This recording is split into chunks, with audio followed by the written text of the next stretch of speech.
both of us. Mhm. And yeah, we're just entering the European market. I mean, I next year will be my 10th year anniversary. This is my fourth CD, Wanderlust. And yet, at WOMEX, which is a World Music Conference, Mhm. 4 days ago in Copenhagen, Mhm. I got the Songlines Newcomer of the Award. Newcomer I know. Award. I know that. Yeah. And so in Europe, I'm a newcomer, and so we're still, Fantastic you know, time. spreading the music in Um, Europe, How Eastern did Europe music and begin Western for Europe. you? Yeah, but you got to. It began with my parents. Mm. They sang music when I was young, Mhm. and they were not professional, but they were passionate about music, and they used to have music parties. So, and they learned music.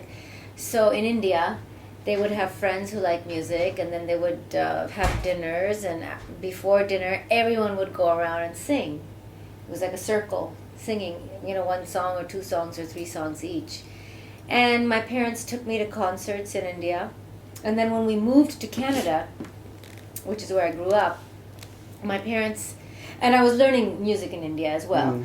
And then so in Canada, I continued to learn Indian music Yeah. and continued to go to concerts with my parents. Mhm. And then when I finished my university degree, my bachelor's in Toronto, then I made the decision to go back to India and to be a full-time music student for many, many years. What did your parents say about that? They said it was a terrible idea. Did they leave that? They took you from that place, and then you drag yourself Back to to India. that. Yeah, they Indian didn't mind if I would to go for a holiday. a holiday. I mean, I went to India before in the summers to learn music.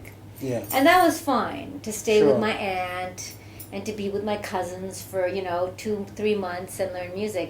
But this time, I wasn't going to go to New Delhi where my family is. I was going to go to Bombay Oh, yeah. and be alone in an apartment. And I was going to go for a year and a half. And, And so, yeah, this was crazy. and how was it in Bombay? It was great. It was a fantastic year. And I thought that it would be just 1 year and a bit. That was it. That was my chance to live life. And now that I've had my chance to do what I want to do, I have to go back and I have to start working and have a normal life. But the bug just bit me, and so I went back for a year and to Canada, and then I just went back to India again for another year. And so for about 15 years, I kept going back and forth for years and years, a year in Canada, making some money, earning a living, Yeah. going to India, spending it all. Yeah. And in 2000, I released my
For Wanderlust, our latest CD, we started off by going to Lisbon, Portugal, and recording 3 songs with Portuguese fado instrumentalists. And I fell in love with fado a few years ago, so I wanted to replace myself as the fadista, singing in Urdu, my compositions, in an Indian style, but have the instrumentalists all be Portuguese fado musicians. Great. And I did that with my own money before I had the record deal, so it was a real huge risk, because if it wasn't going to work, I was going to be out thousands of dollars. But I had a pretty good idea that it was going to work. So, why? Because it was something new? No, there are many things that are new.